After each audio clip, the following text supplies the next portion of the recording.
क्या आपने नन्हे मुन्ने बच्चों को रोबोट्स बनाते हुए देखा है?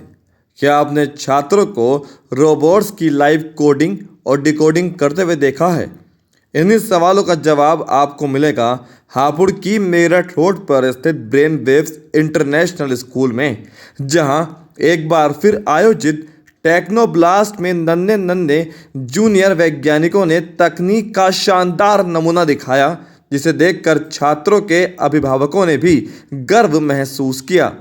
ये प्रोजेक्ट इन्होंने बहुत मेहनत से बनाए हैं और ये स्कूल वालों ने ये बच्चों के लिए बहुत ही अच्छा अपॉर्चुनिटी दी है कि बच्चे अपने माइंड से इन चीज़ों को डेवलप करें और अच्छे से एक्सप्लेन करें। इससे इनकी कन्वर्सेशन एबिलिटी भी बढ़ेगी और बच्चे अपनी चीज़ों को अच्छे से एक्सप्लेन भी कर पाएंगे, जिससे कि इन्हें आगे जाके इन फ्यूचर ये चीज़ें बहुत हेल्प करेंगी।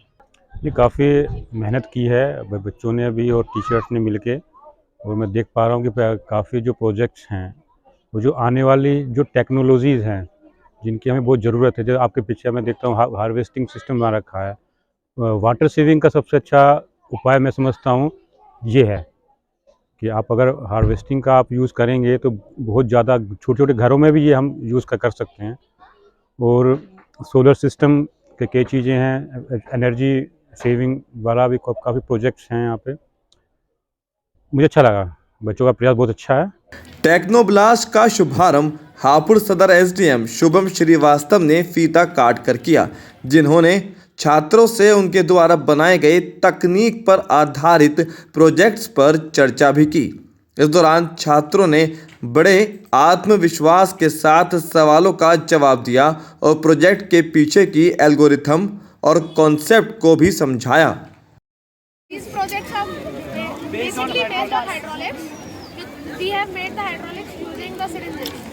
That is a hydraulic lift and hydraulic based JCB and a hydraulic based dumper.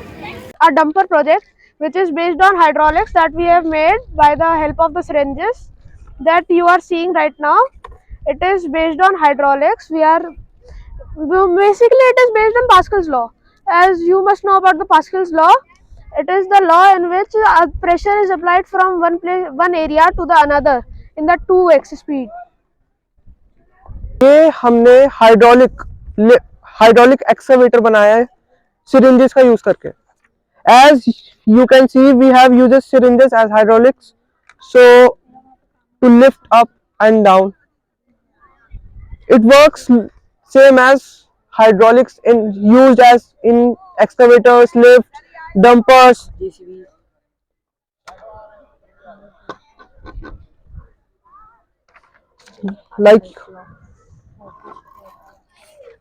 Like this. Brainwaves International School में लगाई गई टेक्नोब्लास्ट प्रदर्शनी में एक से बढ़कर एक प्रोजेक्ट छात्रों ने तैयार किए। आपने दिल्ली में जंतर मंतर या सनडाइल को देखा होगा, लेकिन स्कूल के छात्रों ने शिक्षकों के नेतृत्व में सनडाइल के कॉन्सेप्ट को समझकर स्कूल में ही सूर्य घड़ी तैयार की, जिसने लगभग सही समय बताया। क्या आपने कभी हापुड़ का जंतर मंतर देखा है? क्या आपने कभी हापुड़ में सनडाइल देखा है? हम लोग हापुड़ के ब्रेनवेव्स इंटरनेशनल स्कूल में मौजूद हैं, जहां पर बच्चों ने टेक्नोब्लास्ट में सनडाइल बनाया है। हमारे साथ कुछ बच्चे मौजूद हैं, इनसे बात करेंगे, पूछेंगे कि इन्होंने आखिर किस तरह से सनडाइल बनाया है। आइए, क्या नाम है आपका? मेरा नाम है माधविक गोयल। माधविक गोयल। आपका क्या नाम है? मेरा नाम है मनन अग्रवाल। मनन अग्रवाल। अच्छा, आप यहाँ हो। माधविक, ये बताओ, ये जो आपने बनाया सनडाइल, ये कैसे काम करता है और ये क्या सही समय बताता है या आसपास बताता है, क्या है? ये आसपास का समय बताता है। जैसे हम बोल सकते हैं कि सूर्य अभी उधर है, तो जो सूर्य की ऊर्जा है वो इधर पड़ रही है। इस जो सेंटर पे है ये नॉर्मन है, तो जैसे ये नॉर्मन पे रेज वो ऊर्जा पड़ रही है तो वो अप्रॉक्स टाइम बताता है। अप्रोक्स अभी आपके हिसाब से क्या बता रहा है टाइम? अभी वैसे तो 12 बता रहा है, लेकिन ये 5-10 मिनट पीछे का भी बताता है। ठीक है। और अगर हम अपना टाइम देखें इस दौरान तो 12:05 हुई है, तो लगभग जो अप्रोक्स समय ये सनडाइल बता रहा है। ये किस तरह से आपने बनाया है? क्योंकि हम देख रहे हैं ये जो आपने, इसके पीछे भी कुछ मतलब लॉजिक है। वो अगर वो उधर ये नॉर्मल नहीं होगा तो उसकी वजह से सीधे सूर्य की ऊर्जा इधर पड़ेगी, जिसकी वजह से कोई शैडो नहीं होगी और कोई टाइम भी नहीं दिखाया जाएगा। ठीक है, तो कितना समय लगा आपको उसको बनाने में? इसको बनाने में हमें, जैसे हमने ये बनाया, इसको बनाने में हमें कम से कम 1.5 घंटा लगता है। स्कूल छात्रों का मानसिक विकास इस तरह करता है कि वो चीज़ों को रटे नहीं बल्कि उसे समझें, उससे दोस्ती करें।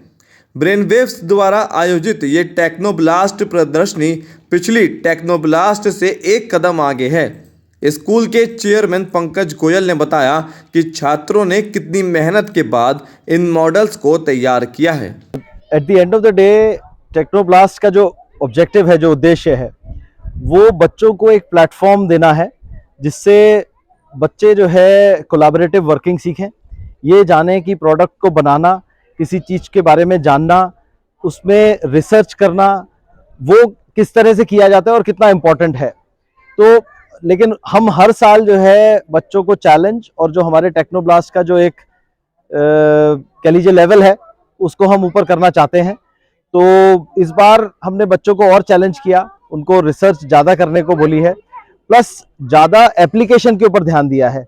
जैसे जो कोडिंग हो रही है रोबोट्स की, तो वो बच्चे खुद से कर रहे हैं, आती उन्हें पहले भी थी, बट इस बार हमने उस चीज़ को डेमोन्स्ट्रेट किया है। अब जैसे हाइड्रो इलेक्ट्रिक प्रोजेक्ट है, इसका पावर जनरेशन का, तो ये बच्चों को रियल लाइफ एक्सपीरियंस हमने दिया है। ड्रोन का प्रोजेक्ट है, ड्रोन जो है बच्चों ने रियली ट्राई किया है कि वो उनका ड्रोन उड़ सके। और जैसे अब आप ये देख रहे हैं हाइड्रोलिक्स का, तो उसमें माइनिंग में उसका एप्लीकेशन कैसे है, हाइड्रोलिक्स का जो मशीन्स हैं वो किस तरह से यूज़ करती हैं। एक लाइव ट्रैक्टर रखा हुआ है जो कि इलेक्ट्रिक ट्रैक्टर है, उसमें हाइड्रोलिक्स कैसे काम कर रही हैं। रेन वाटर हार्वेस्टिंग, जो हमारी सस्टेनेबल प्लैनेट के लिए जो इम्पोर्टेंस है, वो ये है कि ये जो हमारी नेक्स्ट जनरेशन है ये पूरी तरह से समझे कि हमारा प्लैनेट किस तरह से सस्टेनेबल हो सकता है। उसके लिए रेन वाटर हार्वेस्टिंग है, रिन्यूएबल एनर्जीज है, विंड मिल है, सोलर एनर्जी है, उसके ऊपर फोकस है। सोसाइटी में इन टेक्नोलॉजीज़ का एप्लीकेशन कैसे हो रहा है, इनको लगाया कैसे जा सकता है, उसमें हमने रियल लाइफ एग्जांपल लिया है। जैसे रेन वाटर हार्वेस्टिंग, ये पूरे स्कूल का प्रोजेक्ट है, यहाँ पे स्कूल की बिल्डिंग है, उसमें स्कूल का लेआउट बच्चों के पास है, so they can see it in practice. तो ये खाली कॉन्सेप्चुअल नहीं हो रहा है। पहले तो मॉडल लगा के लोगों को बच्चों को समझ में आता था, लेकिन अब हम उसको रियल लाइफ डायरेक्टली यहाँ पे उन्हें एक्सपीरियंस दे रहे हैं। ये टेक्नोब्लास्ट में हमने करने की कोशिश करी है इस बार के, which is giving them better perspective of what they are doing. हमारे नॉर्मली जिस तरह के प्रोजेक्ट्स और वो सब रहते हैं, उसमें लगता है हमें कि शायद थर्ड ऑनवर्ड्स जो बच्चे हैं वो एक कंट्रीब्यूट कर पाते हैं, लेकिन हमने फर्स्ट से बच्चों को इसमें लिया है। और क्योंकि चाहे वो प्रोजेक्ट की कॉम्प्लेक्सिटी उतनी ना कर पाए, लेकिन एक जो प्रोसेस है कि खुद से प्रोजेक्ट बनाने का, समझने का, वो प्रोसेस, उनकी जो फाउंडेशन है, वो नींव उनकी हमने रख दी है और वो चालू हो गई। वो अपने बड़े सीनियर्स को देख के दे आर वेरी एक्साइटेड कि हमारा भी प्रोजेक्ट अच्छा हो। तो एंथुसियाज्म सबका बराबर है, शायद उनका ज़्यादा ही है। तो फर्स्ट क्लास से लेके all the way to 8th सारे बच्चों ने इसमें पार्टिसिपेट किया है, जो कि आप देख रहे हैं। और दूसरा चीज़ मैं कहूँगा कि हमारे स्कूल में एक एनवायरनमेंट है जहाँ की हम बच्चों को ट्रस्ट करते हैं। उन्हें जो भी उन्हें मीन्स चाहिए प्रोजेक्ट बनाने के लिए, वो उन्हें दे दिए जाते हैं और उसके बाद वो उन्हें फ्रीली यूज़ करते हैं। उनसे जो उनका मन करता है वो बनाते हैं, चाहे वो मोटर्स हों, चाहे वो बैटरीज हों। There is no I mean teachers का ऐसा नहीं है कि अरे तुम ये बैटरी यहाँ क्यों लेके जा रहे हो, ये मोटर वहाँ क्यों है।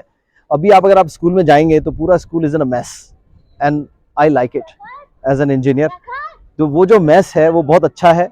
वही जो एक रिसर्च का, एक कॉन्सेप्ट के ऊपर काम करने का, उसकी अंडरस्टैंडिंग को रिफाइन करने का जो प्रोसेस है, उसको हमारे बच्चे जो है सीख रहे हैं। स्कूल का उद्देश्य ये है कि छात्रों को इस तरह शिक्षा दी जाए जिससे वो भविष्य में घबराए नहीं बल्कि उसे समझें।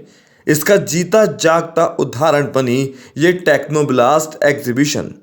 यहाँ छात्रों ने hydro electric, solar bulb, drone, rain water harvesting system, wind mill, live coding, robotics से जुड़े मॉडल तैयार किए। इसी के साथ छात्रों को तकनीकी ज्ञान देने के साथ साथ VR यानी वर्चुअल रियलिटी का भी एक्सपीरियंस कराया गया, जिसमें उन्हें बताया गया कि चंद्रयान किस तरह लॉन्च हुआ, किस तरह ऑर्बिट पार करता है और कैसे लैंड करता है। इस प्रदर्शनी को देखकर ऐसा लगता है कि स्कूल छात्रों का आज बेहतर और आने वाला कल सुनहरा बनाने का पूरा प्रयास कर रहा है। इस अवसर पर स्कूल की प्रिंसिपल रेशु गोयल, डायरेक्टर वैभव गोयल, डायरेक्टर तनु गोयल, अन्य शिक्षक शिक्षिकाएं आदि उपस्थित रहे।